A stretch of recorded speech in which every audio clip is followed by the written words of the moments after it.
Bienvenue et merci d'être là en direct sur LN24 sur ce plateau qui vous appartient à 100%, au cœur d'une actu qui est la vôtre à 100% et dans une émission qui sera forcément 100% belge. Avec ce soir d'abord la grande affaire qui nous emmène une nouvelle fois dans une école de Molenbeek, une école où certains élèves boycottent des cours de français, d'histoire, de sciences parce que ça ne correspond pas à leurs convictions.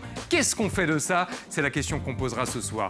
Nous aurons aussi une remise des diplômes qui concerne des tas de personnalités. Michel Demag, le frondeur du mouvement réformateur, qui s'attaque à son président de parti, Georges-Louis Boucher, Patrick Sébastien, qui rêve de devenir président de la République, et puis Frank Vandenbroek, qui ne trouve pas nécessaire d'interdire les boissons énergisantes aux moins de 16 ans. Nous serons aussi à vos côtés, sur le terrain, et notamment du côté de Herve. C'est là que nous attend Adelin Massard. Pourquoi? Parce que là-bas, on veut absolument boycotter l'arrivée du Burger King. Ça risque de mettre les artisans locaux dans la mouise. On vous dit tout sur ce dossier, et on verra si on a une réponse ce soir à toutes les questions que l'on se pose. Enfin, forcément, il sera aussi question de personnalité. Eddy Van Latem qui fait son grand retour ce soir dans cette émission. Y a-t-il un parfum de crise ou pas? On le saura dans un instant avec autour de la table Jean-Marc Guéraille, une grande voix, une grande plume et un visage des médias. Il y a à ses côtés le professeur le plus célèbre du pays, Fabrizio Buccella, Carole Zanin, la dame qui connaît le ciel par cœur, mais aussi les problèmes de cette terre. Et puis le spécialiste, le roi de la com, Emmanuel de Roubaix qui est avec nous. Bienvenue dans 100% Belge, épisode numéro 4. C'est pour rire, gamin! Je viens de me faire carjacker. Quelle clette, se paye. Je vends des cornichons. Je l'ai dit, bordel! Je l'ai dit! Enlève la chaise à papy tout de suite! Allons enfants de la patrie. Je dois vous dire ce soir, et je démarre par ça, que nous avons une bonne nouvelle, voire même un miracle qui s'est produit. On ne s'y attendait pas, et pourtant il l'a fait. Vous vous souvenez de Theo Franken, notre ministre de la Défense au 21 juillet, celui qui refusait de dire « Vive la Belgique », tout comme Bart de Wever d'ailleurs au passage. Eh bien figurez-vous qu'hier, il était à Charleroi, et écoutez ce qu'il a réussi à dire. On va pas revenir sur les anciennes polémiques, parce que dès lors, si vous dites la jeunesse Carlo, venez chez nous, vous pouvez dire vive Charleroi alors? Vive Charleroi, vive la Wallonie. Ça, y a pas de problème. Pas de souci.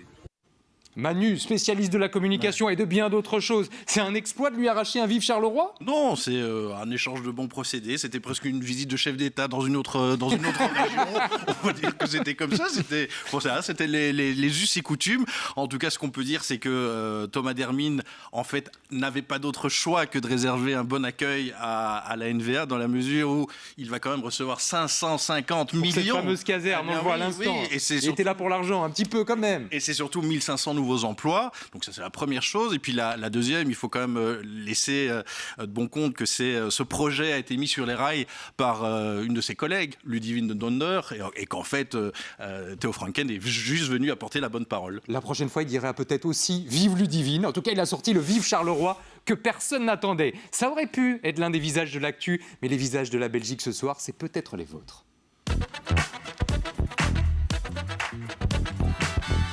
Avec trois personnalités qu'on voulait mettre en avant, il y a d'abord Béatrice, une directrice pas comme les autres, une directrice peut-être en colère. Étienne Dautier, qui râle parce que les Wallos ne peuvent plus se payer des artistes de renom.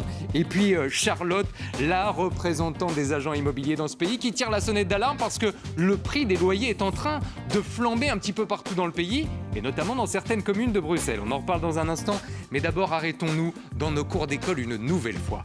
Cours d'école avec, vous l'avez vu, Béatrice Barbier, elle est directrice, mais elle a un rôle aussi prépondérant dans l'enseignement spécialisé du côté de l'enseignement catholique.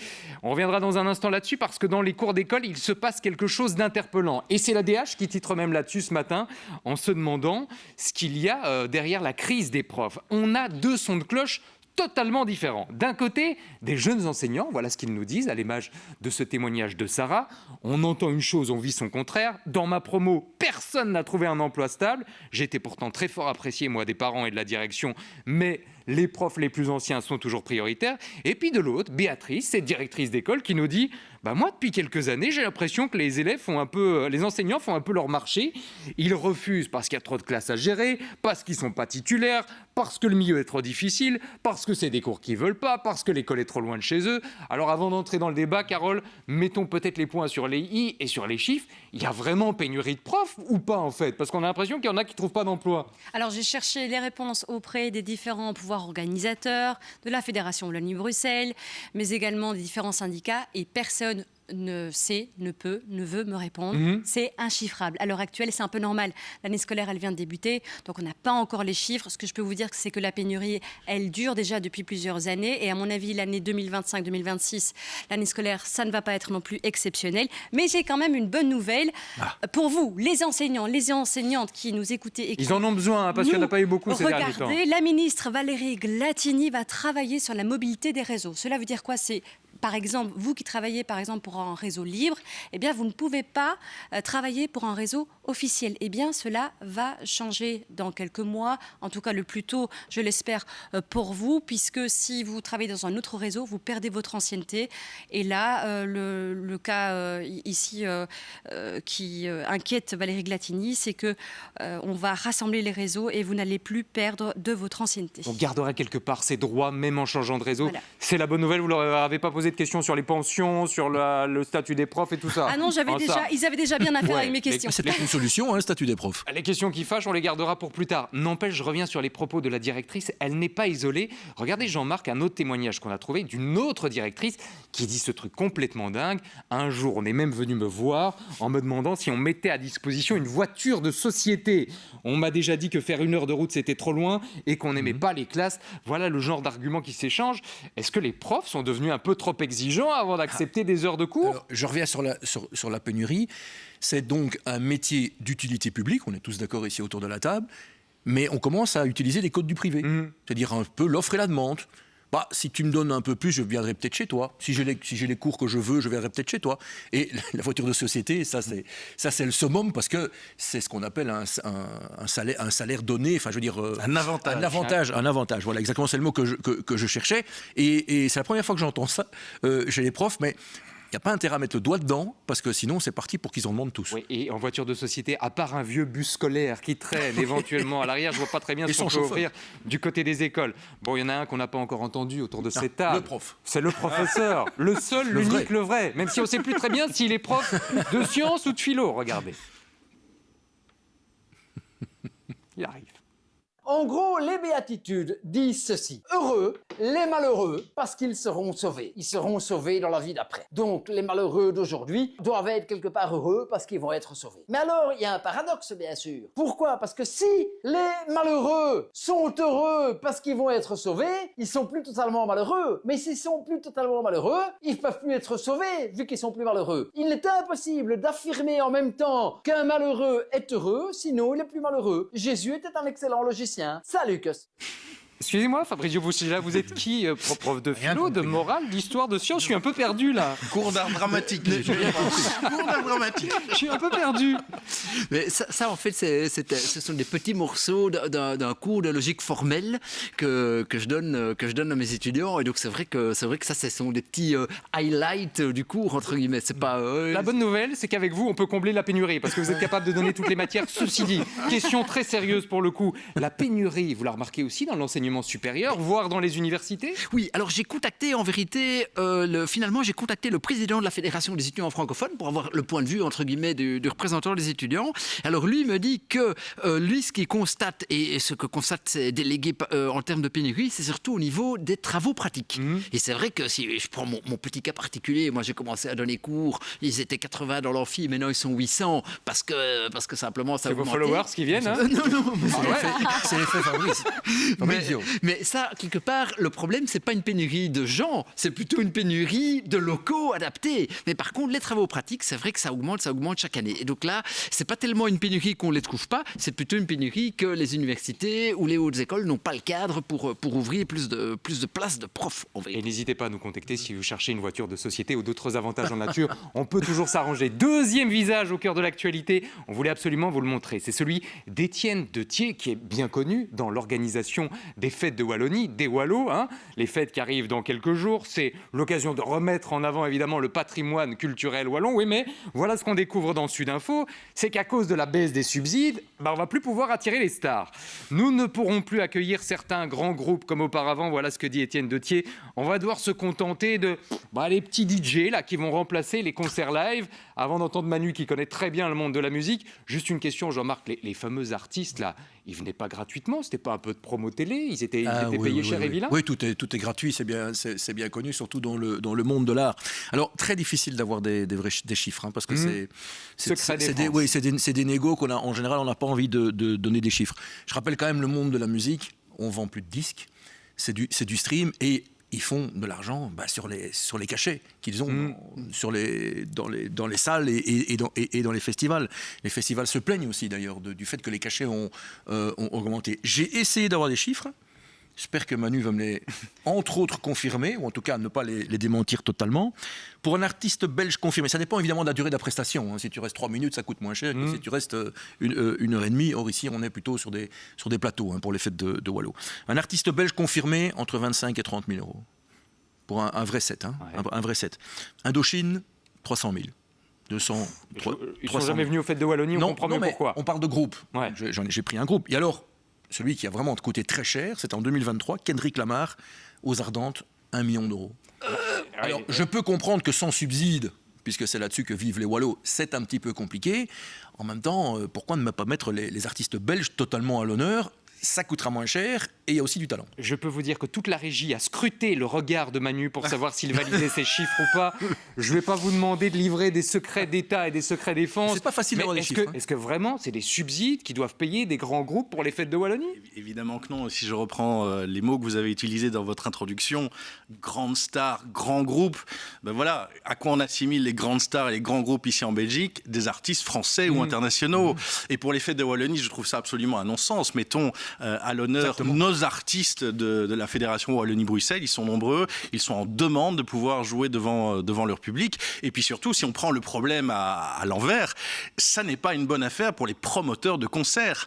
Si vous offrez la possibilité au public d'aller voir gratuitement un artiste, eh bien forcément, ce même public ne payera plus sa place de concert pour venir le voir en salle. À la fois suivante, finalement, les fêtes de Wallonie, à l'économie, vont peut-être respecter davantage leur promesse initiale, mettre la Wallonie en avant. Troisième visage qu'on voulait vous montrer ce soir et qui fait la une de la presse, visage de chez nous, c'est celui de Charlotte de Taille. C'est un peu la papesse de l'immobilier, en tout cas des agents immobiliers. Elle représente le secteur côté francophone et elle a réagi forcément ce matin aux nouveaux chiffres donnés dans la presse concernant les loyers. Regardez cet article de l'Écho, le prix d'un appartement dépasse désormais 1 000 € en moyenne dans toutes les communes, on dit bien dans toutes les communes de Bruxelles. Je vous propose de découvrir ce que dit Charlotte pour l'expliquer. Les loyers bruxellois continuent d'augmenter, mais de manière plus mesurée que ces dernières années. Malgré la pénurie des logements, les loyers atteignent eux aussi un plafond. Je me tourne vers la science, vers la philo, vers la morale, je ne sais plus trop, vers la logique. Est-ce que cette histoire de plafond, c'est un truc scientifique ? On va arriver à un moment donné à un prix qui ne peut plus augmenter pour les loyers ? Mais écoutez, vous m'avez fait bosser sur ce truc, hein, parce que je ne m'en sortais pas. C'est des statistiques, en plus, c'est pas forcément mon dada le plus cher. Mais en vérité, à la fin, j'ai compris cette affaire.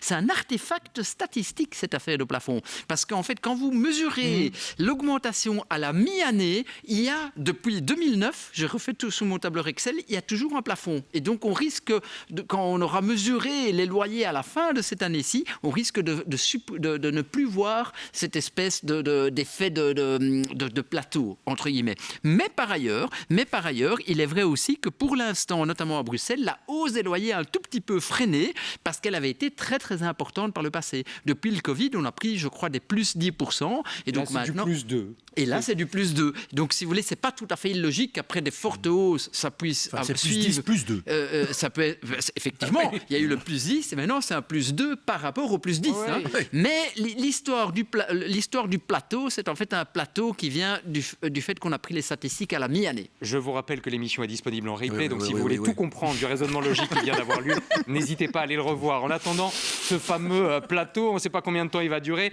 Charlotte de Terre ajoute ceci: la hausse des loyers devrait s'intensifier à partir de l'automne selon un schéma qui se répète chaque année depuis 2019. Et j'ai une mauvaise nouvelle pour vous, Carole, du côté de la Wallonie, c'est là-bas que les prix sont en train de flamber. Ça devient complètement dingue, c'est du plus 6, plus 7% ah en oui, Wallonie. Mais c'est, à part faire de la colocation, donc habiter un appart à 2, à 3, on en est là, c'est impayable. Avec un salaire moyen, eh bien, les jeunes ne peuvent plus survivre, faire leurs courses. Il faut aller manger chez papa, maman, parce qu'on ne sait plus faire les courses, on ne sait plus payer ses factures. C'est affolant. Moi, je ne comprends pas. On va, je ne sais pas vers où on va, mais on va... Un beau mur, c'est pas le mur d'une maison. On va loin dans la forêt, voilà, Ouais. une petite cabane au fond du jardin. Et moi, je pense que j'y serais très bien. Si vous croisez Francis Cabrel, dites-lui bonjour de notre part dans Promis. cette fameuse cabane au fond du jardin.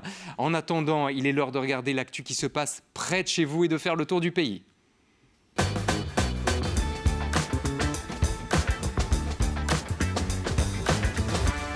Et nous ferons différentes escales ce soir. D'abord du côté de Neder-Overenbeek, où vous allez voir que les jeunes jouent parfois à la police. Nous serons aussi du côté de Namur, où les cafetiers râlent. Et puis à Havre, où là, c'est les PMR qui sont en colère concernant notamment les fameux distributeurs bateau-pain. Et puis, nous serons aussi à vos côtés avec Adelin Massard sur le terrain ce soir en direct. Bonsoir Adelin, vous êtes de quel côté, vous ?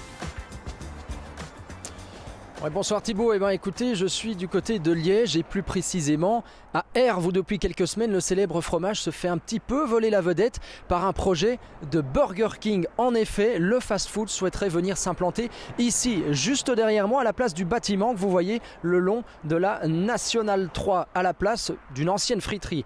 Problème, le projet fait face à un collectif de riverains révoltés. Hors de question pour eux de venir voir s'implanter ici un fast-food et un drive-in dans la ville qu'ils aiment tant. Bref, un véritable bras de fer fait rage entre le géant du fast-food américain et les Herviens. Et je sais que ces citoyens étaient très discrets et refusaient de parler face caméra.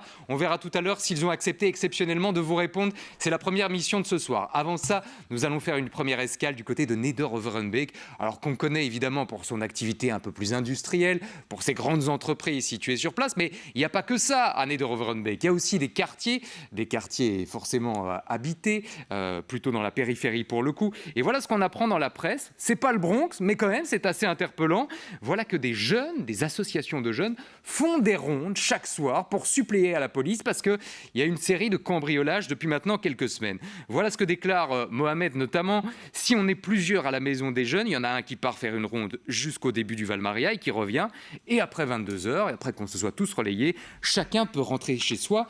Ce qui est assez surprenant, c'est que cette association, on a l'habitude de l'avoir organisée des activités plutôt dans les parcs. On a des petites vidéos de leurs activités diverses et variées. On ne s'attendait pas à les voir devoir faire des rondes et à assurer la sécurité du quartier. Question très simple, Carole, est-ce que c'est autorisé déjà de patrouiller comme ça quand on est une association, une bande de jeunes ? Absolument pas. Vous pouvez faire le MacGyver, les Tortues Ninja à la maison, mais aller faire justice vous-même en rue, c'est légalement interdit. Même si c'est juste de la surveillance ? Ah, tout à fait, c'est interdit, c'est légalement interdit, c'est même punissable par la loi. Vous serez sanctionné d'une amende, voire même d'un emprisonnement qui pourrait aller de 1 mois jusqu'à 1 an de prison. Cette peine, elle pourrait être un peu plus prolongée si les jeunes portent des armes. On ne se rend pas compte, mais ces jeunes, eh bien, ils se mettent en danger. On ne sait pas sur qui on peut tomber. Ces cambrioleurs peuvent porter des armes, peuvent avoir des réactions très violente. Et puis les parents là-dedans, est-ce que vous laisserez, vous Thibault, quand vos jumeaux auront j'ai encore 17, un peu de marge, mais je vais y réfléchir. Aller dans les rues comme ça et faire justice eux-mêmes. Ce qu'il faut faire, c'est référer les problèmes qui se passent dans votre quartier où que vous habitiez. C'est un quartier sensible. Il faut en référer à votre agent de quartier et puis lui en réfère à ses supérieurs. Et là, eh bien, c'est uniquement à la police de prendre des mesures. On précise qu'ils ne se présentent absolument pas comme une milice privée. Ils font ça plutôt par, je vais dire, par bon voisinage ou par bon copinage. Manu, c'est quand même interpellant de voir des jeunes qui devraient plutôt s'amuser dans les parcs, faire des activités entre eux, devoir, je ne vais pas dire suppléer à la police, mais en tout cas pallier un manque. Écoutez, moi je leur trouve beaucoup de circonstances atténuantes parce que pour moi ce sont tout simplement des abandonnés de l'état de droit. J'ai pas d'autre mot. Voilà, Neder-Overenbeek, ça n'est pas le quartier le plus prestigieux en région bruxelloise. Et quand votre quartier, votre immeuble, votre appartement ou votre maison se fait cambrioler et que en gros il y a personne qui réagit, lorsqu'on refuse parfois de prendre en compte votre plainte et quand vous exigez de déposer plainte, eh bien on requalifie les faits pour ne pas ouvrir une enquête, eh bien forcément il y a la tentation de vouloir se faire justice par soi-même. Vous savez, je pense qu'aujourd'hui en 2025, dans la situation qu'on connaît post-Covid, on est arrivé à un point de rupture du système judiciaire en faillite dont les missions ne sont tout simplement plus assumées. Et donc ces gens-là ont la tentation de vouloir se faire justice eux-mêmes. Et je dis attention danger, parce que si voilà dans ces quartiers-là, ça part d'une bonne intention pour préserver les biens des gens, on n'est pas à l'abri d'un dérapage. Que se passera-t-il s'il y a une bavure, si ce que Carole disait à l'instant, on ne sait pas sur qui on peut tomber. Et on a un exemple tout récent, c'est l'affaire Lenocci, où quelqu'un a voulu se faire justice. On est dans un autre cas, et on voit où ça nous a mené. Je vois Jean-Marc très désireux de réagir sur ce sujet-là. On rappelle qu'ils font vraiment du préventif, hein. Nous en mode surveillance. Mais il y a une série de cambriolages qui n'ont pas été punis. C'est exactement ce que je voulais dire. Jusqu'à présent, il n'y a pas eu de justice soi-même. C'est du préventif. C'est-à-dire qu'ils ont remarqué qu'il y avait des cambriolages, ils l'ont sans doute dit à la police, et ils estiment, à tort ou à raison, que la police n'agit pas, parce qu'on sait qu'il y a une pénurie de bleus, comme on dit, sur le terrain. Ceci dit, j'écoute Carole, ça veut dire que les mouvements qu'il y a dans toute une série de quartiers, il y a même des pancartes, voisins vigilants, tout ça c'est interdit alors. On ne peut pas regarder dans le jardin de son voisin s'il y a quelqu'un qui est en train de fracturer la porte. Il faut voir si surveiller ou patrouiller, c'est la même chose, et c'est peut-être là toute la ligne de fracture, mais en tout cas, ça vaudra la peine effectivement d'interroger les forces de l'ordre là-dessus. Ça vaudra la peine d'interroger les forces de l'ordre là-dessus, Carole, et on va creuser ça. Est-ce que en tout cas, le commissaire judiciaire que j'ai eu au téléphone ce matin me disait clairement que c'était totalement interdit. Alors après, tu vois un mec bizarre dans ton jardin, pour l'instant, ils n'ont rien fait. Quartier. Ils ont patrouillé. Oui. Mais ça peut dégénérer. Ce que la police n'est pas. Il suffit, moi je prends l'exemple, en rentrant de vacances un jour, j'ai vu un jeune chez ma voisine qui était près de son garage. Je rentrais de vacances, je me suis approchée avec la lumière de mon portable. J'ai dit bonjour monsieur, qui êtes-vous ?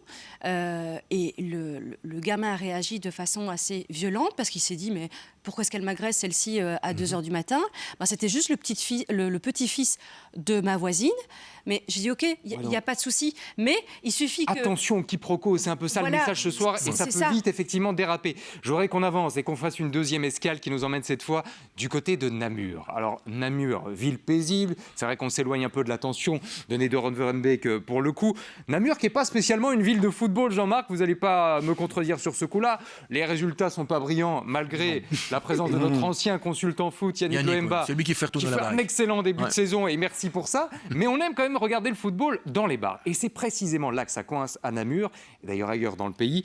Je vous livre notamment la sensation et le sentiment de certains acteurs de l'Oreca qui disent on a perdu beaucoup de clients avec la fin des matchs de foot distribués par la télé classique.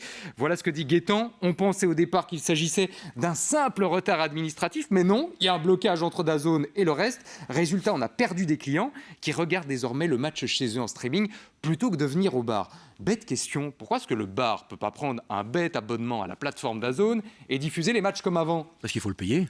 Ah bah oui, mais comme il fallait payer l'abonnement télé. Oui, mais ça a un prix. Ça a un prix. C'est ou 20 € par mois ou 34,99 selon la formule que vous choisissez. Alors, c'est la fameuse prise en otage dont on parle des amateurs de football. Parce que Namur n'est peut-être pas une ville de football, mais c'est une ville jeune, avec beaucoup d'étudiants qui aiment bien le foot et qui aiment bien boire. Ce qui est idéal pour un bar comme ce monsieur. Mais depuis 6 matchs, ils ont eu un autre réflexe. C'est-à-dire qu'ils ne vont pas à l'endroit où ils pouvaient le voir jadis. Donc, soit effectivement, ils vont le voir en streaming entre copains, c'est souvent illégal. Le pire, c'est évidemment l'IPTV. Je sais qu'on ne peut pas citer le nom ici, mais l'IPTV, je pense qu'il y a de plus en plus de gens qui y vont, même si c'est illégal, parce que le DAZN n'a pas trouvé d'accord avec les telcos. Donc, ce monsieur est une espèce de victime collatérale du fait qu'il n'y a pas eu d'accord et que ce football belge n'est visible nulle part. Avec 60% de clients perdus certains soirs de la semaine. Vous imaginez pour l'Oreca la catastrophe. Ou alors vous payez, mais celui qui est amateur de foot et qui a payé son DAZN, il ne va pas aller se remettre dans un bar pour aller voir son DAZN et boire sa chope. Et tout le monde espère encore un accord entre DAZN et les opérateurs, mais on aura sans doute la lumière ou pas au bout du tunnel dans les prochains jours. Troisième escale qu'on voulait absolument faire ce soir, elle nous emmène du côté d'Avray. On connaît le château d'Avray, évidemment, attraction touristique sans précédent, mais il y a quelque chose qui nous éloigne du tourisme là-bas, c'est le problème des personnes PMR qui témoignent dans la presse du jour en disant il y a des tas de distributeurs dans la région qui ne sont pas du tout adapté à notre situation. Et on cite Avray, mais on pourrait citer aussi le centre-ville de Mons, où là aussi on retrouve des distributeurs bateau-pain où les personnes PMR ne peuvent pas se rendre. Je vous livre notamment le message de Franck qui a lancé l'alerte. L'implantation, la hauteur de ce distributeur exposé en plein soleil rend l'écran illisible. Et alors il arrive avec un truc de fou, ça l'oblige à communiquer son code confidentiel à quelqu'un pour venir l'aider. Fabrizio, question qui nous semble assez interpellante. Les banques ou bateau-pain, ils n'ont pas l'obligation de rendre tout ça accessible aux personnes à mobilité réduite? Si, mais il y a une magouille. Encore Il y a des magouilles partout. Oui. Et là, les bras m'en sont un peu tombés. Donc en fait, depuis le 28 juin 2025, ces fameux services doivent être accessibles à tout le monde. C'est une directive européenne. Mais, on peut laisser l'automate en service jusqu'à la fin de sa vie économique. Vous savez combien c'est la vie économique d'un automate? Un siècle. 20 ans. 20 ans. 20 ans. Donc ils sont pas sortis de l'auberge, hein, nos camarades en chaise qui n'arrivent pas à voir le bazar parce que le soleil est dans les yeux. Donc je ne sais pas très bien quel conseil leur donner. Et je sais que dans certains automates, vous pouvez mettre des oreillettes. Mais il faut encore avoir un casque avec la prise jack. Je ne sais pas comment ça se trouve. Il y a en plus le problème, Fabrizio, de la marche parfois pour accéder à ce distributeur. Il y a le problème de la porte qui est trop lourde. Ils se retrouvent parfois enfermés à l'intérieur. J'espère que du côté des banques et de bateau-pain, on a pris conscience de l'extrême gravité de ce problème, qu'on laisse de côté pour l'instant, parce qu'il est l'heure de laisser place à la grande affaire.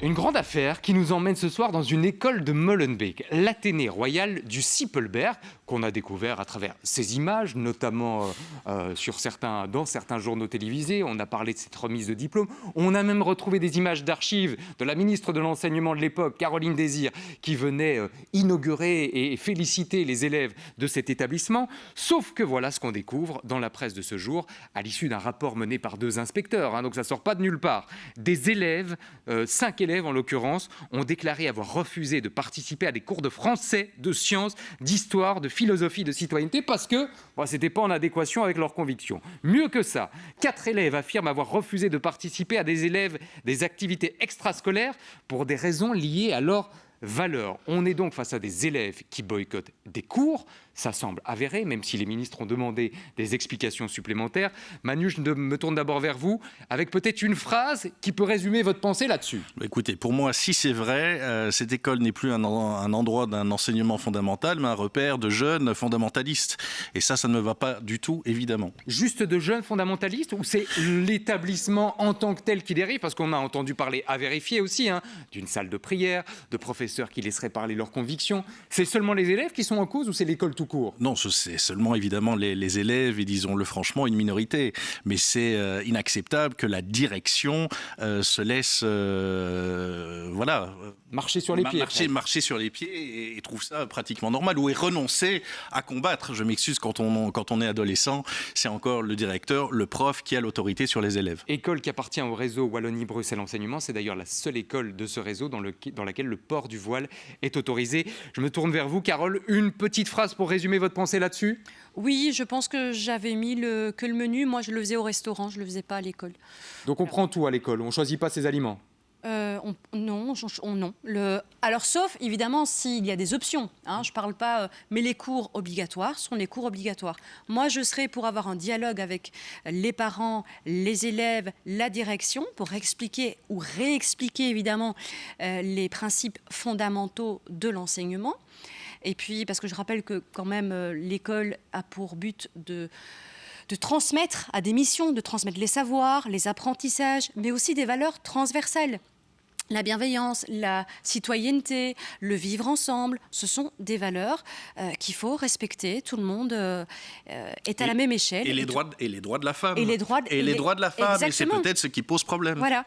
Et là, non, je ne suis pas d'accord. Je vous le redis une nouvelle fois, les 2 ministres concernés, la ministre Galland et la ministre Glatini, ont demandé des éclaircissements à l'école en question pour vérifier. C'est pour ça qu'on va encore prendre quelques pincettes ce soir, Jean-Marc, mais votre réaction par rapport à ça, elle est tout aussi cinglante que celle de Manu et de Carole? Pour moi, l'école a toujours été une ouverture sur le monde. Et non, il n'y a pas de place pour l'obscurantisme. Et là, on est vraiment dans des gens, ce sont encore ou des enfants ou des adolescents, qui ont décidé de ne pas s'ouvrir à des choses qui ne leur plaisent pas. C'est-à-dire des idées différentes, des religions différentes, le droit de la femme qui est bafoué dans certaines religions. Et donc on est très loin de ce que doit être l'école, c'est-à-dire de l'inclusion.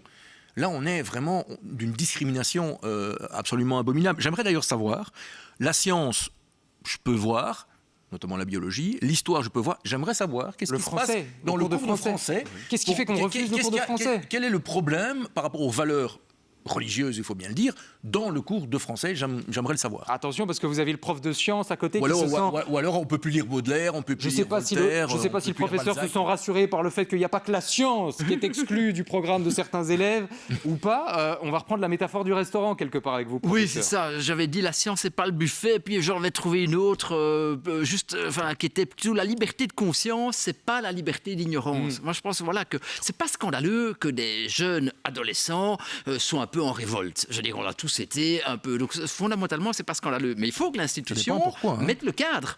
Ils peuvent être en révolte pour ceux qui veulent, mais à un moment donné, l'institution doit mettre le cadre. Les cours sont obligatoires. Il y a l'obligation scolaire dans ce pays et c'est terminé. Puntam de laine, comme disent un camarade flamand. Alors, Manu, vous aurez la mot de la fin. Puntam de laine sur ce dossier.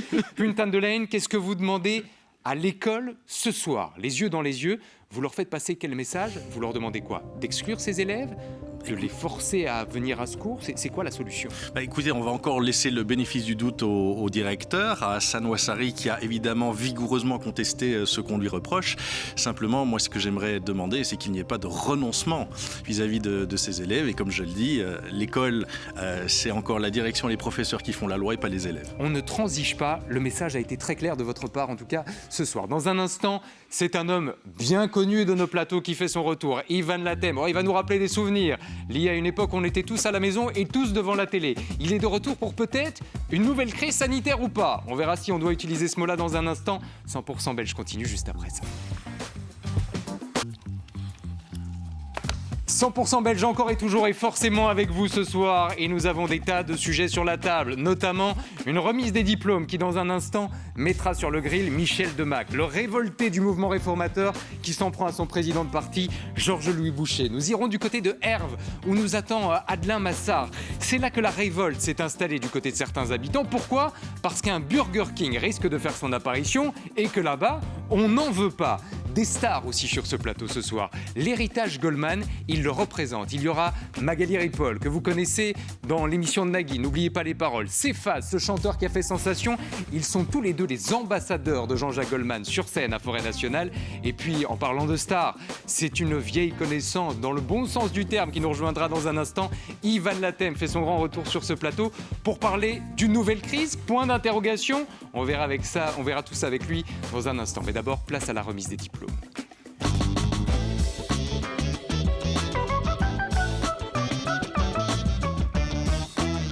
Et là, je me frotte déjà les mains parce qu'à mon avis, ça va un petit peu s'enflammer. Le premier nominé ce soir s'appelle Michel Demague. Michel Demague, vous le connaissez, ancien présentateur du JT d'RTL TVI. Il est désormais député depuis des années et des années. Et hier, il devait participer sur la RTBF à l'émission de Sacha Daoud sur ce thème-là. Ce soir, dans QR Le Débat, on parle de l'accord qui concerne Gaza, accord du gouvernement de Wever. Et cet accord prévoit notamment un paquet de sanctions contre Israël, un paquet de sanctions jamais vu auparavant. Certains disent même que la Belgique est l'État qui se montre le plus dur à l'écart d'Israël. Que pensez-vous de ces sanctions? Est-ce qu'elles vont servir à quelque chose? Est-ce qu'elles vont affaiblir Israël? Et vous, tiens, dans le fond, quel comportement allez-vous adopter? Est-ce que vous envisagez ou pas de boycotter les produits issus des colonies? Dites-nous tout, on attend vos commentaires. Dites-nous tout, sauf que Michel, il n'a rien pu dire du tout. Pourquoi? Parce qu'il était invité sur le plateau, mais son président de parti, Georges-Louis Boucher, a estimé qu'il ne représentait pas la ligne du parti et a donc préféré le remplacer. D'où le courroux, la colère de Michel Demague qui s'est répandue hier soir sur les réseaux sociaux. Voilà sa première déclaration et chaque mot compte. Après 6 années à la Chambre, je ne peux que m'indigner face à cette dérive autocratique inquiétante et à la mainmise présidentielle, avant de rajouter empêcher un parlementaire de s'exprimer alors même qu'il défend la ligne validée par nos représentants gouvernementaux, est pour moi inconcevable. Avant de vous laisser la parole, Jean-Marc, les faits et rien que les faits, c'est normal, c'est la règle, c'est le règlement d'ordre intérieur, c'est le président de parti qui décide qui on envoie sur les plateaux télé? Oui. Bah voilà, les choses sont claires. C'est la direction du parti qui décide que c'est Thibault Roland qui va discuter de fiscalité, que c'est Carole Zanin qui va discuter de santé, que c'est le prof qui va discuter philosophie, maths, sciences, morale, tout, la totale. De tout. Dans le cas présent, QR contacte Michel de Magde pour lui dire on va faire un débat sur la Palestine, on aimerait que tu viennes au débat, parce que les gens se connaissent. Il avertit la direction de son parti, et là, le président, c'est encore lui qui décide, estime que Michel de Magde ne représente pas à 100% la ligne qu'il souhaite que le MR défende, et donc décide que c'est pas Michel de Magde qui y va. Donc on peut trouver ça injuste, pas injuste, mettez le qualificatif que vous voulez, mais la procédure, elle a été respectée. Voilà, ce que j'ai appris surtout, c'est que Georges-Louis Boucher, sachant que Michel de Magde était, imaginons, à 80% de la ligne, il craignait que sur le plateau, on ne parle que des 20% de différence entre la ligne du parti et celle que défend Michel de Magde, et non pas sur le dossier global de la Palestine et des sanctions contre Israël. Georges-Louis Boucher qui a réagi ce matin sur les antennes de la RTBF, je vous livre quelques-uns de ses mots, et là aussi, chaque mot est pesé, chaque mot est choisi. Je laisse à chacun ses excès, moi je travaille sur le fond. Nos concitoyens attendent autre chose de la part des élus bien payés, plutôt que de pleurnicher pour l'un ou l'autre débat. Manu, le message pour vous à l'égard de Michel de Magde, c'est: si on n'est pas content, on quitte le parti, on s'en va, ou vous n'irez pas jusque-là? Écoutez, moi je pense surtout que Michel de Magde a réagi sous l'émotion, et qu'il a expliqué sur ses réseaux sociaux ses états d'âme et sa frustration. Je ne peux pas croire qu'il y ait aujourd'hui une crise interne au MR, et je peux comprendre le recadrage de Georges-Louis Boucher dans la mesure où à 19h45, lui-même était l'invité d'un débat des présidents de parti sur une chaîne concurrente, et qu'il avait lui-même expliqué de façon extrêmement claire sa position et celle de son parti sur cette reconnaissance ou non de Gaza.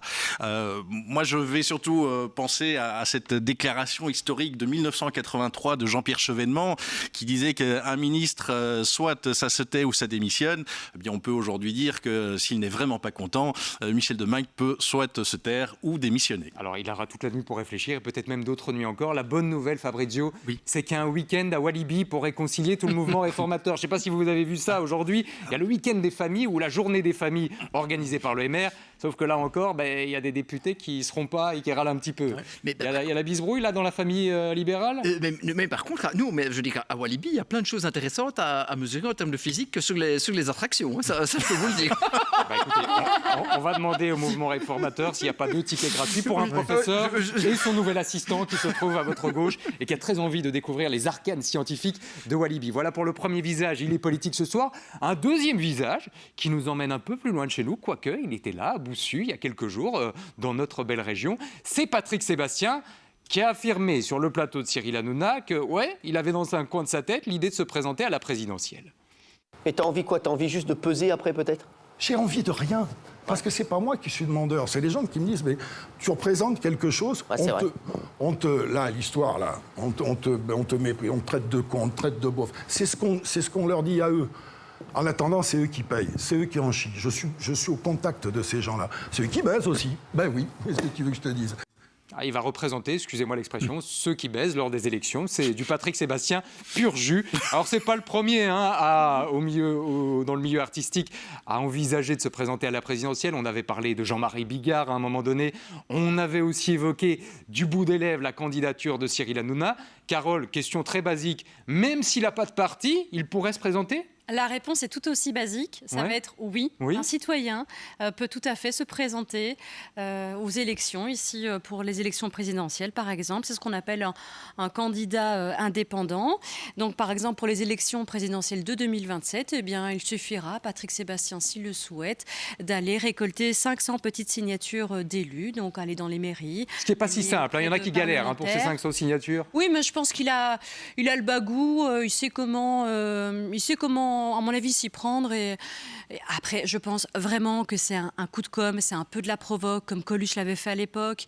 Et pour avoir eu des confrères en France, à Paris, pour ne pas citer des chaînes, ils pensent comme moi et comme beaucoup d'autres personnes, on est un peu dans de la provocation, on ne pense pas qu'il ira jusqu'au bout. Oui, mais c'est un petit milieu parisien qui t'a répondu. Maintenant, c'est un petit milieu parisien qui te répond. Lui, il prétend être le représentant d'une autre France. Il parle pour la France profonde. Qu'on l'aime ou qu'on ne l'aime pas, il a son franc-parler, il n'a pas sa langue dans sa poche, il parle comme le peuple, et le peuple se reconnaît en lui. Et c'est pour ça qu'il c'est ça qui fait représente les vrais Français. Un homme populaire. Bon, en parlant de popularité, il y en a un autre qui est en train de cartonner pour l'instant, qui est en train d'exploser tous les scores. Fabrizio, on vous a même vu aux grosses têtes, vous continuez aux grosses têtes, vous avez des centaines de milliers de followers. Il n'y a pas une petite ambition politique chez vous qui est en train de naître là? Alors là, Thibault, jamais de la vie. Hein. Fabrizio, président. Fabrizio, président. C'est pas sur la même orbite. Hein. Alors, regardez, un politicien parle de ce qu'il comprend pas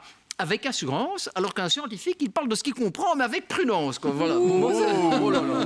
Parlons de scientifique. J'ai déjà ton slogan, hein. Make science great again. C'est pas mal, on la garde. Et on a déjà le conseiller en communication qui peut trouver la responsable de presse. Toutes les arcanes pour une excellente campagne. On va vous garder sous le coude, professeur, parce qu'on doit parler d'un troisième homme ce soir, c'est notre ministre de la Santé, Frank Vandenbroek. Frank Vandenbroek, qui a été interpellé sur un sujet qui fait l'actualité chez nous. Vous savez que les boissons énergisantes en Angleterre ont été interdites au moins de 16 ans. Cette idée était régulièrement revenue sur la table chez nous, avec la députée Nawal Farid qui l'avait proposée, avec Catherine Jadin qui avait aussi évoqué l'idée. Alors on a redemandé aujourd'hui à Frank Vandenbroek, notre ministre à nous, s'il pensait à cette interdiction pour les jeunes. Il a répondu non, c'est pas la solution. Que dit le Conseil supérieur de la santé que vous avez peut-être contacté? Je me suis tapé, je ne sais pas combien d'avis du Conseil supérieur de la santé, parce qu'en plus, ils ont changé d'avis. Alors, par rapport à ça, ils ne disent rien par rapport aux interdictions. Enfin, ils ne prennent pas position. Par contre, ils sont très très clairs sur l'étiquetage et même proposent de réduire la quantité de caféine dans les one-shots, dans les boissons. Et donc, dans le dernier avis que j'ai trouvé, finalement, ils proposaient de limiter à 80 mg la caféine par portion sur les compléments et sur les shots. Mais bien sûr, ils disent que pour les enfants et les adolescents, il faut être extrêmement prudent. Mais ils ne vont pas jusqu'à proposer, entre guillemets, l'interdiction. Ils restent extrêmement prudents. Ils laissent aux politiques... Rassurez-moi, vous n'avez pas dit du mal du Conseil supérieur de la santé. Je ne me permettrai pas. Nous allons là accueillir un homme qui connaît par cœur le Conseil supérieur de la santé pour en avoir, et en assurer peut-être toujours, la présidence. On va lui poser la question dans un instant. C'est Ivan Latem qui nous rejoint. C'est lui qui est sur le feu ce soir.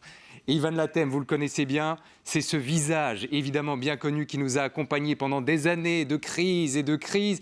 On l'a connu au moment du Covid et il nous a rappelé à l'époque 2-3 règles qu'on n'a pas forcément oubliées. 1. Si vous êtes malade, vous ne sortez pas et vous appelez votre médecin traitant. 2. Vous vous lavez les mains le plus souvent possible, à l'eau et au savon ou avec un gel hydroalcoolique. 3. Vous restez à une distance suffisante de l'ordre d'au moins 1,50 m par rapport aux gens qui vous entourent. Bonsoir Ivan Latem. Bonsoir. Merci d'être là. Vous avez enlevé vos lunettes, vos verres fumés? Mais oui, pour l'instant, j'essaie de passer inaperçu. Alors, avant de vous interroger sur le sujet du moment, cette fameuse bactérie qui crée tant de panique dans les maisons de repos, mais aussi les crèches désormais, juste un petit mot. Le président du Conseil supérieur de la santé, il pense quoi là, de cette histoire de boissons énergisantes à interdire aux jeunes? Mais il pense surtout que, comme on l'a dit dans l'avis du Conseil supérieur de la santé, il faut faire attention à la quantité de caféine. C'est ça qui est le problème. De là à dire qu'il faut l'interdire, ce n'est pas notre rôle. On l'a bien signalé, c'est le rôle du politique. Par contre, dire qu'il faut tenir dans la quantité, ça je pense que c'est effectivement l'information qu'on fournit aux politiques. Et lui, on fait ce qu'il veut. Il interdit, il limite, il autorise, point d'interrogation. C'est dommage, vous auriez pu être ministre de la Santé, on en reparlera peut-être tout à l'heure. En attendant, allons voir dans les maisons de repos ce qui se passe en ce moment. On pense notamment à cette maison de repos du côté d'Autigny, où effectivement plusieurs cas d'infection à la bactérie STEC ont provoqué une petite vague de panique. On va vous poser toutes nos questions sur ce sujet. Vous allez être cuisiné pendant 4 minutes par les chroniqueurs et ça démarre maintenant. On lance le chrono. Jean-Marc, c'est à vous. Oui. Alors, je vais prendre sur un peu le ton de l'humour alors que ça ne devrait pas l'être. Si je ne mange pas de steak, est-ce que je peux choper la bactérie steak? Malheureusement, oui. C'est la bactérie hamburger des Américains, puisque le steak haché, c'est le lieu idéal pour la retrouver potentiellement.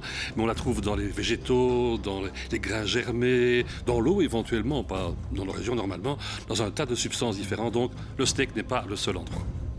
Fabrizio ? Oui, écoutez, moi j'ai une question. Est-ce que vous pensez qu'on va revivre un confinement de tout ce que vous savez des dangers sanitaires qui nous guettent, mondiaux? Je pense qu'on ne va pas confiner ni McDonald's, ni Quick, ni autre chose, puisqu'on parle de steak haché. Non, je parlais globalement. Non, est-ce que si non, pardon, si... Tout à fait. Non, ça, c'était sur le ton de l'humour aussi. Je pense qu'on va rien confiner. Humour. On va rien confiner du tout, effectivement, puisque ceci est un phénomène que l'on connaît. Chaque année, il y a entre 100 et 400 déterminations de ce type de bactéries dans notre pays. On en est simplement, cette fois-ci, devant un épisode qui est tombé en été et qui a fait plus de bruit, je pense, en été que celui qui est tombé au mois de novembre.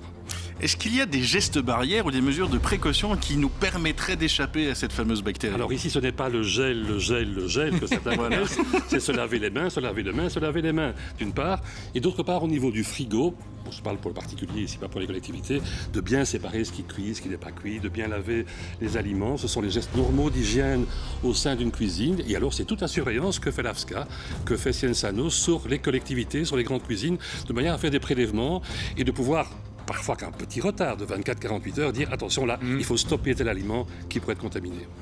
Monsieur Van Lethem, en toute conscience, est-ce que vous arrivez tous les jours à vous regarder droit devant une glace?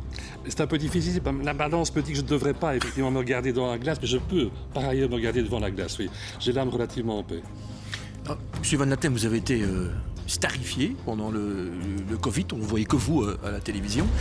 Comment vous avez vécu cette notoriété soudaine alors que vous êtes plutôt un scientifique je ne vais pas dire de laboratoire, mais enfin, vous n'étiez pas connu avant le Covid. Non, je suis un grand timide, théoriquement. C'est théoriquement. Vous le cachez bien. Vous le cachez bien, c'est bien. C'est vrai, ça a changé au cours du temps. Vous avez même été au Grand Cactus.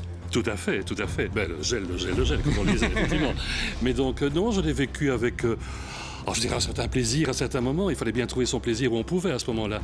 Et ça compensait un petit peu les nombreuses heures de travail du matin au soir qui m'ont surtout permis de gagner du poids. J'ai gagné 10 kilos durant le Covid. Alors, comme beaucoup de personnes pendant le Covid. Hein. Tout à Ceux fait. que vous avez confinés ont grossi aussi. Oui, c'est ça. Mais je me suis confiné moi-même devant le PC pendant effectivement à peu près 12 heures par jour. Et je pense que ça fait grossir. En parlant de Grand Cactus, ça vous fait un point commun avec Fabrizio qui a une nouvelle question pour vous. Oui, j'ai une nouvelle question. Est-ce que beaucoup de jeunes, entre guillemets, perdent un peu confiance en la science? Est-ce que vous avez un ou deux messages à leur donner pour reprendre confiance avec la science? Et quand on perd confiance dans la science, on devient ce que certains montrent aux États-Unis pour l'instant. Et je pense que les images qu'on voit aux États-Unis sont à la fois hilarantes et consternantes, plus consternantes qu'hilarantes. Alors ne perdez pas confiance dans la science, sans ça vous allez ressembler à ceux-là. Est-ce qu'avec le recul, vous pourriez pointer une erreur qui a été faite par les pouvoirs publics au moment de cette crise du Covid et qu'on ne referait pas maintenant? Alors je pense qu'effectivement, a posteriori, un certain nombre de mesures prises de limitation étaient exagérées parce qu'on ne savait pas exactement quelles étaient les armes de l'ennemi. Et quand on l'a su, on a pu reprendre sa place dans le monde social, dans le monde des réunions, etc. Je pense qu'au départ, on a été trop loin, ça c'est vrai, mais je pense qu'il vaut parfois mieux aller trop loin que pas assez loin et puis s'en mordre les doigts. Mais c'est un point de vue, hein. L'inverse est totalement défendable aussi. On a fait des dégâts aussi en allant trop loin dans un certain nombre de mesures d'isolement, etc. Qu'est-ce que vous dites justement à ces personnes qui subissent les conséquences des dégâts que vous avez faits? Alors, ce n'est pas les dégâts que nous avons faits. Que vous avez créés. Sans vouloir sans laver les mains, justement, sans qu'on se lave les mains. Mais ça veut dire simplement que, sur base des données qu'on disposait à ce moment-là, on a proposé un certain nombre de situations, un certain nombre de positions, l'isolement, fermeture de choses diverses. Après ça, cette proposition, on l'a passée aux politiques. Donc on ne me lave pas les mains sur la proposition scientifique, la définition de ce qui s'est passé ou pas passé, la durée pendant laquelle ça s'est passé, la manière dont ça a été mis en sauce, si on peut dire, ça reste celui des gens que nous avons élus. Et moi, j'ai une dernière question qui va intéresser tous nos téléspectateurs. Non. Je la voulais absolument. Votre théorie, c'est que ce virus s'est échappé d'un marché animal à Wuhan ou est-ce que c'est échappé d'un laboratoire ? Alors, il n'est pas du tout impossible qu'il soit échappé du laboratoire. Je ne pense pas que ça a été fait volontairement, parce qu'une des grosses discussions, c'était ça, est-ce qu'une sorte d'arme microbiologique, bactériologique? Ça, je pense que non. Mais non, il est tout aussi possible qu'il soit échappé du laboratoire qui, comme par hasard, était à Wuhan, qu'il n'ait émergé, comme certains virus de la grippe, par exemple, de grands marchés de volailles en Chine. Et donc, les deux, à mon avis, sont aussi vraisemblables. Donc, il faut réhabiliter le pangolin. Vous savez, ce qui est fou, Ivan Lathem, c'est qu'on était censé parler de la bactérie steak pendant 4, 5, 6 minutes et que tout a dévié sur le Covid. Exactement. C'est ça qui est dingue. Alors je voudrais vous montrer une citation d'un homme que vous connaissez bien, puisque vous l'avez croisé sur les plateaux télé. Lui est devenu ministre de la Santé, c'est Yves Copiters, qui dit à propos de la bactérie steak, la situation est sous contrôle. Est-ce que vous croyez qu'on a tellement inquiété à l'époque qu'aujourd'hui on veut rassurer et justement éviter les mouvements de panique comme on a pu les connaître par le passé? Mais ça m'a amusé aussi la terminologie qu'il a employée, parce qu'on retrouvait la terminologie du temps passé, qui est totalement inutile par rapport à ce qu'on vit ici.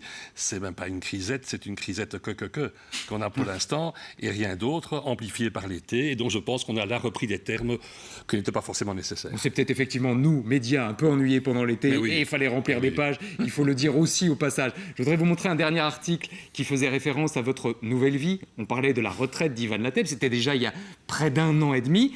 Pour un retraité, vous m'avez l'air vachement actif, parce qu'on a essayé de caler un rendez-vous. Vous m'avez dit, j'ai du boulot là, j'ai du boulot par-ci. Donc la retraite, en fait, c'est un mythe pour vous. Alors pour l'instant, ça reste un mythe. J'espère que ça sera une réalité un jour. Mais pour l'instant, c'est vachement un mythe. Et le jour où vous serez vraiment retraité, n'oubliez pas qu'il y a un siège qui vous attend autour de cette table. Et vous êtes le bienvenu. Et on a à côté de Jean-Marc, à côté du professeur, la science sera au complet. Merci beaucoup, Ivan Lateb, d'être venu nous voir. On vous souhaite un bon retour. Et nous, pendant ce temps-là, on refile du côté de Herve, où nous attend évidemment Adela Massard à propos du dossier du jour. Le Burger King va-t-il réussir à s'installer ou pas? C'est l'heure d'aller retrouver l'envoyé spécial.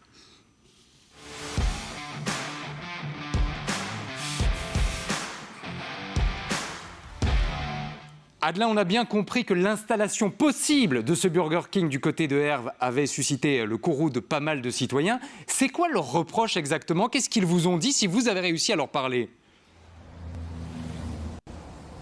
Je vais essayer de parler bien fort parce que je pense que le micro a pris l'eau, comme vous pouvez le voir. Mais écoutez, le seul moyen d'affronter Burger King pour les riverains, c'est de faire front. Un collectif a été créé, une pétition a été signée. Il y a déjà 500 signatures ou presque.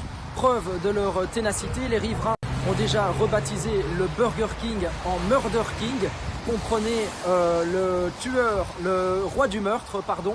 Car en effet, les riverains, pour eux, cela tuerait les commerces alimentaires environ, cela tuerait la zone agricole sur laquelle une partie du bâtiment pourrait reposer. Bref, ça mènerait à rien de bon, ou presque. Des riverains, j'en ai rencontré quelques-uns. Un seul a accepté de témoigner face caméra. Il est directement concerné puisqu'il habite juste en face. Il a un magasin et des locataires à l'étage. On l'écoute. On a reçu le communiqué de l'enquête publique parce qu'on est directement impliqué à moins de 50 mètres. Et je vais dire que moi, je ne suis pas particulièrement pour. Je trouve que c'est un projet de malbouffe. Ce n'est pas vraiment local. Et par rapport à Herve et le bocage, je trouve que ça ne rentrait pas vraiment dans le commerce. Je ne sais pas comment ça se passait. Je veux dire, je ne sais que dire par rapport aux autres. Mais généralement, les parkings ne sont pas suffisants. Il y a des gens qui viennent sur d'autres parkings. Les déchets, le bruit. Il y a des locataires au-dessus du bâtiment. Il y a quand même des riverains autour. C'est pas un commerce qui ferme à 10 h le soir. Je pense que ça termine plus tard. Reste une question, est-ce que les autorités communales sont sensibles à ça ou pas? On verra dans un instant si le bourgmestre dit oui ou non. Vous allez tenter de lui parler en direct ce soir. Et puis juste après ça, on accueillera également un couple, en tout cas un duo, Cephase, Magali Ripoll. Ils représentent l'héritage de Jean-Jacques Goldman. Ils seront chez nous dans quelques jours sur la scène de Forêt Nationale. Et c'est forcément dans 100% belge. Allons enfants de la patrie.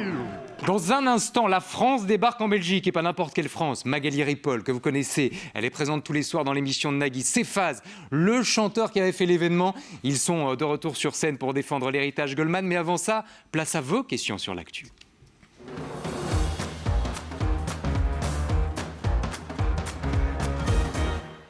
Les questions que vous vous posez, et notamment celle-ci, qui nous ramène du côté de Ryanair, et notamment des bagages. J'ai vu que Ryanair voulait récompenser le personnel au sol qui allait repérer les bagages trop lourds, sauf que chez nous, ils n'ont pas de personnel de sol. Alors qui va nous traquer pour savoir si notre valise est trop chargée ou pas? Carole, vous avez la réponse à ça? Écoutez, il y a apparemment beaucoup de chômeurs en Belgique. Il y a également beaucoup de profs qui attendent un boulot. Pourquoi pas leur demander?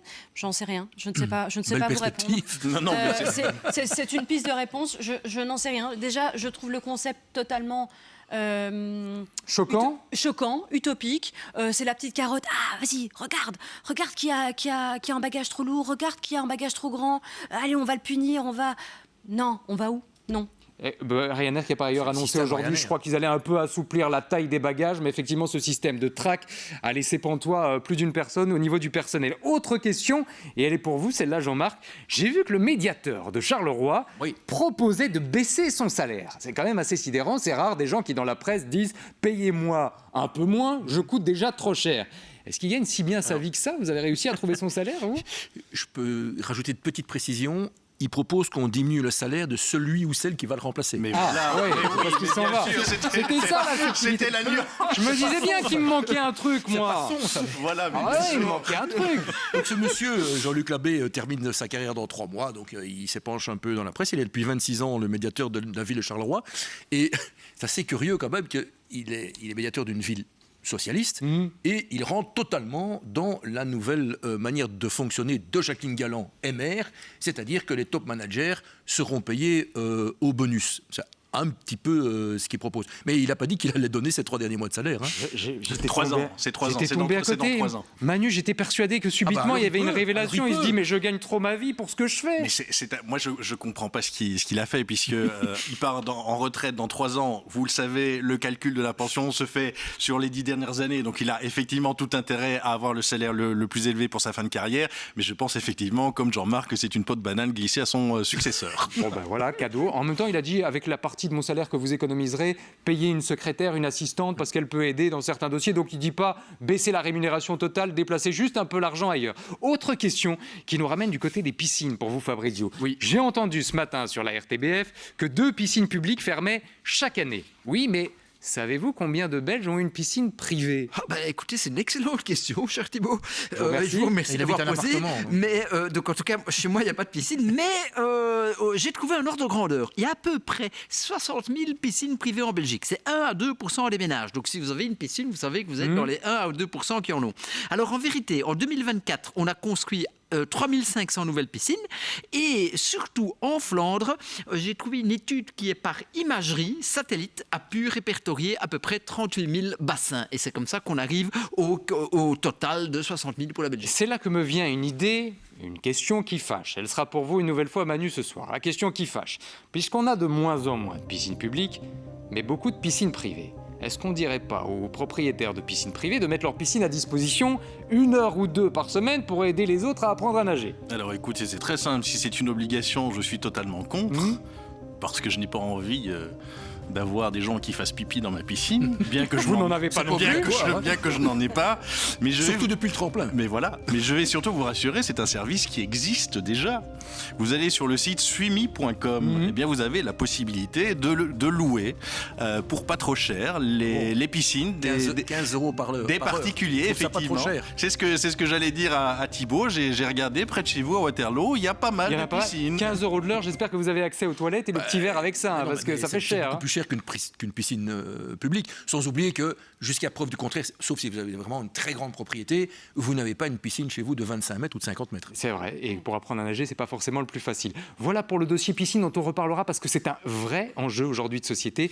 De moins en moins de Belges savent nager. Alors retournons sur le terrain une dernière fois ce soir et allons du côté du pays de Herve. C'est là que nous attend Adelin Massa. On sait depuis tout à l'heure que les habitants sont révoltés, en tout cas en partie, face à l'arrivée possible d'un Burger King. Vous avez eu le politique ou les responsables politiques. Est-ce qu'ils ont entendu cette colère et est-ce qu'ils sont prêts à dire non ce soir ?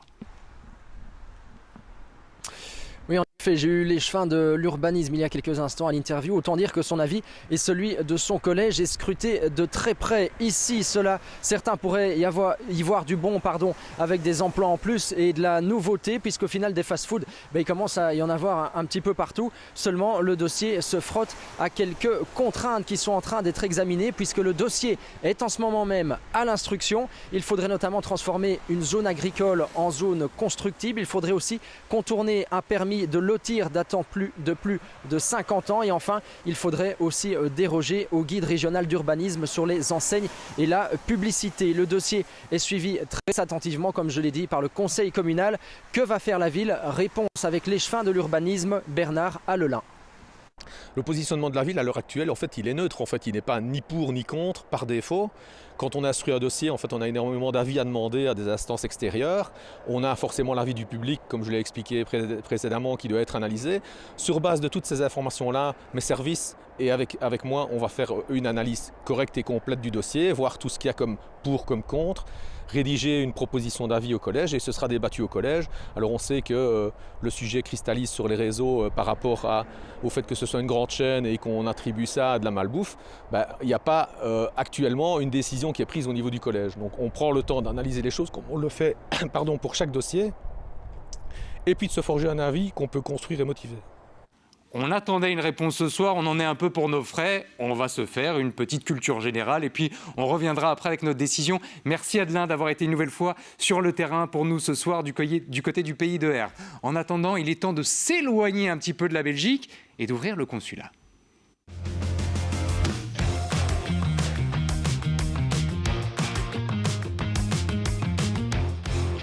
Avec deux personnalités françaises qu'on accueille ce soir, Magali Ripoll d'un côté, de l'autre le chanteur Cephas. Ils sont tous les deux connus en France, l'une pour ses émissions télé surtout, l'autre pour ses chansons. Et voilà que sur scène désormais, ils défendent l'héritage Goldman.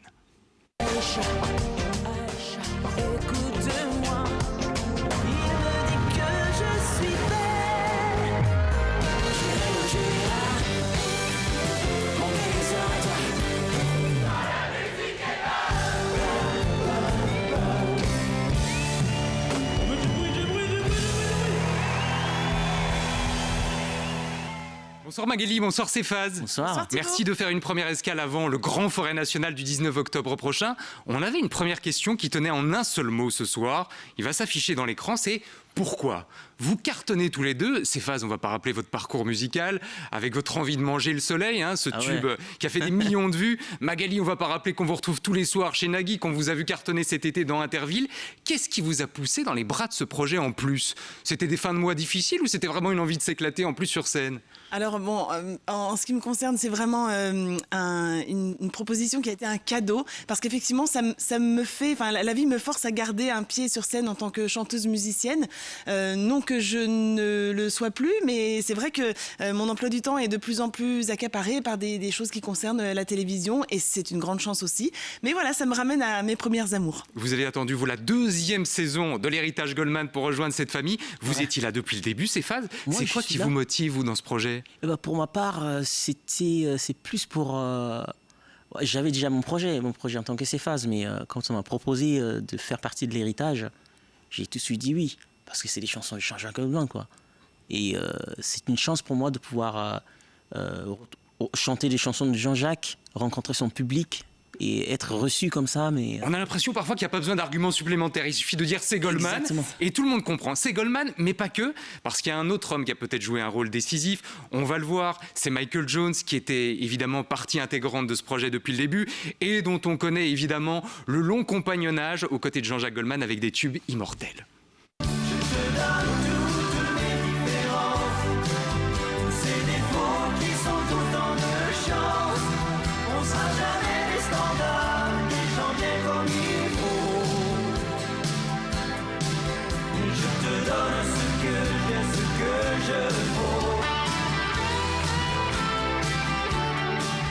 Je sais, Magali, qui vous a à la bonne, comme on dit chez nous, Michael Jones. Alors, il vous compare, et on va montrer l'image, à ceci. Une autoroute. Pourquoi est-ce qu'il vous appelle l'autoroute ? On veut l'explication, là. Parce que ça fait partie du jargon de langage de musicien. Il dit que je suis fiable, que je peux chanter dans n'importe quelle condition de son ou de météo, que je suis... il trouve que je suis une musicienne tout-terrain. Et c'est un grand honneur de recevoir les mots de ce musicien que j'aime énormément, il le sait et je l'embrasse. C'est un musicien d'une humilité extraordinaire, c'est un génie de la guitare et voilà, c'est-à-dire que toute sa simplicité et son humilité sont semblables à celles de Jean-Jacques Goldman, donc c'est vrai que voilà, il m'appelle l'autoroute. Et quand l'autoroute Magali croise la route de Michael Jones, ça a donné ceci par exemple il y a quelques années, souvenez-vous.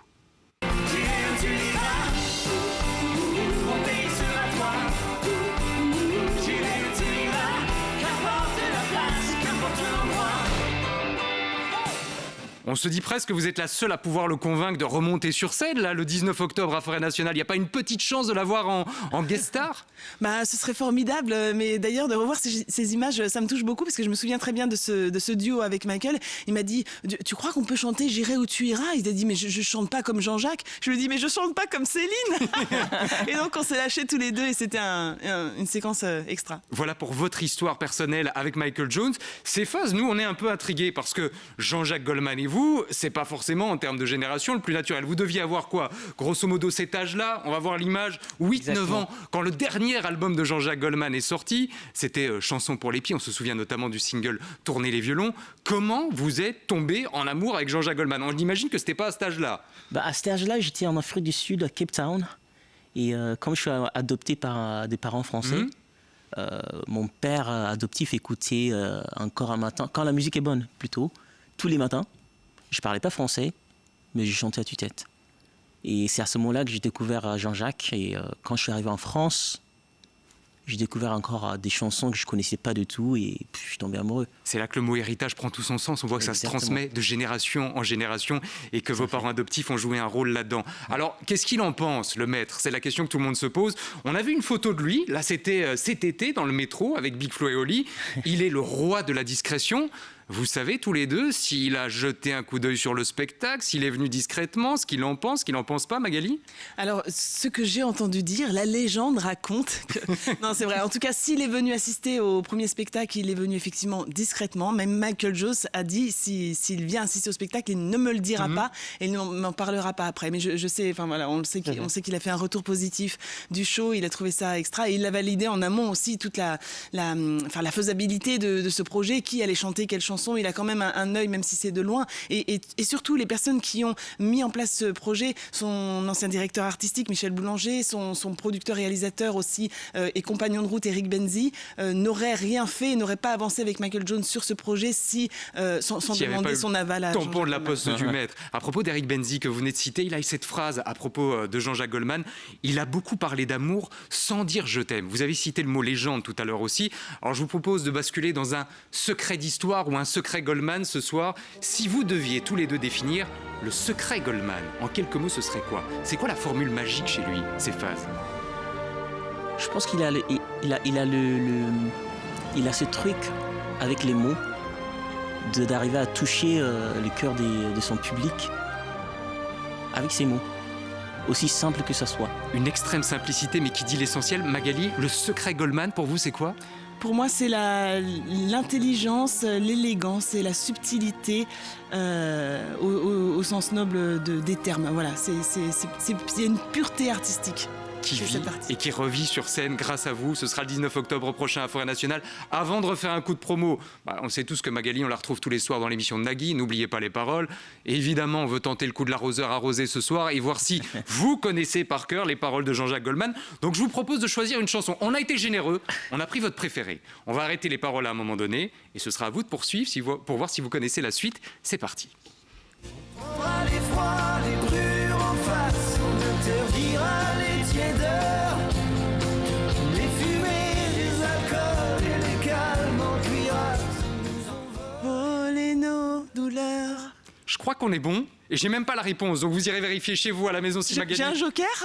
Si Magali a la bonne phrase, sinon la suite ce sera sur scène, on pourra le vérifier le 19 octobre prochain à Forêt Nationale. Merci à tous les deux d'être passés nous voir. Merci. On se fixe rendez-vous, c'est un dimanche à 18h, c'est parfait pour les familles, revenez quand vous voulez et on se dit à très bientôt. Nous on revient dans un instant avec l'info de dernière minute parce que ça continue de bouger et c'est dans 100% belge. Nos enfants de la patrie. Dernière ligne droite de 100% belge au cœur de l'actu, plus que jamais, place à l'info de dernière minute.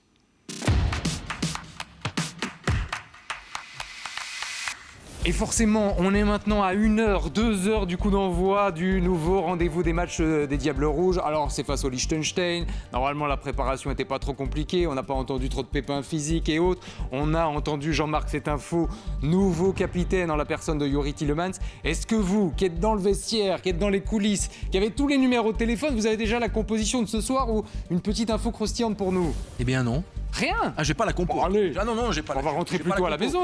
Par contre, ce que l'on sait, c'est qu'un des joueurs en forme du moment, Joachim Seiss du club de Bruges, n'est pas sur la feuille de match parce qu'il s'est légèrement blessé hier. Donc c'est quelqu'un qu'on aurait aimé voir, surtout face à un adversaire de moindre envergure. Il ne sera pas là. Puis la question que tout le monde se pose, c'est qui va marquer. Oui, et qui va remplacer Romelu Lukaku. Ça, c'est le feuilleton des prochaines semaines. Exact. Et donc, qui va marquer? Marquer, on va marquer, mais est-ce qu'on va trouver quelqu'un qui peut éventuellement un jour le remplacer? Et je vous promets qu'un jour, on fera un débat entre Fabrizio et vous, parce qu'on a un supporter de l'Inter et un supporter du RWDM, mais qui aime beaucoup l'Union Saint-Gilloise, et qu'il y a un rendez-vous qui approche à ce niveau-là, en Ligue des Champions. C'est promis, on en reparlera ici aussi. En attendant, vous savez que tous les jours, on chasse la petite info positive, celle qui va nous réconcilier avec le pays. Et pour ça, on confie cette mission à Anna. Bonsoir Anna, merci d'être là une nouvelle fois. Qu'est-ce que vous avez dégoté ce soir en Belgique pour nous réconcilier avec notre beau pays? Salut Thibaut. Alors, dis-moi, est-ce que tu es prêt pour la révolution des fêtes d'entreprise? Au port d'Anvers-Bruges, fini le champagne et les pintes qui débordent, place au gobelet de jus d'orange. Oui, les entreprises disent bye bye à l'alcool pour des soirées plus sobres, mais toujours festives. Imagine ton collègue un peu lourd au karaoké. Eh bien, il le sera désormais à jeun. Et ça, crois-moi, ça change tout. Manu, des fêtes d'entreprise sans alcool, c'est une bonne ou une mauvaise nouvelle, ça? Ça me laisse ni chaud ni froid. Moi, je pensais surtout que c'était moi, votre bonne nouvelle positive. Évidemment. Oui, parce que je vais vous dire, je pense être votre caution diversité, parce que c'est vrai que depuis le début de la semaine, je regarde le plateau, c'est très caucasien. Hein. Oh, alors là, je ne m'attendais pas à cette attaque sous la ceinture. Je ne m'attendais pas à ce coup-là. Vous êtes notre caution liberté, puisque vous avez une liberté de ton et liberté de parole que certains vous envient sur ce plateau. Fabrizio, des fêtes sans alcool, vous, ça vous en touche une sans faire bouger l'autre, passez-moi l'expression. Exactement. Alors là, vraiment, je m'en tamponne le coquillard, mais jusqu'à l'omoplate, jusqu'au coude. D'autant que vous avez arrêté l'alcool depuis un certain nombre de mois, on le sait désormais sur ce plateau.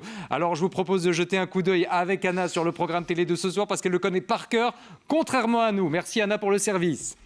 La soirée continue sur Hélène 24. Thibaut, à 19h20, on s'évade avec Échappée belle en Algérie, partie 2, soleil, paysage, dépaysement. À 20h20, place au Doc Choc, double dose, direction Molenbeek avec la Brigade des mineurs. À 22h10, Le Monde ou Rien avec Jim Neigemann et Nicolas Pipin. Là, on prend du recul, on réfléchit, on s'ouvre au monde. Tout ça sans avoir besoin de passeport. Et puis à 23h, on boucle la soirée avec les pros de l'écho, avec Jody Beau. De l'économie claire, nette et pas ennuyeuse. Si, c'est possible, je vous jure.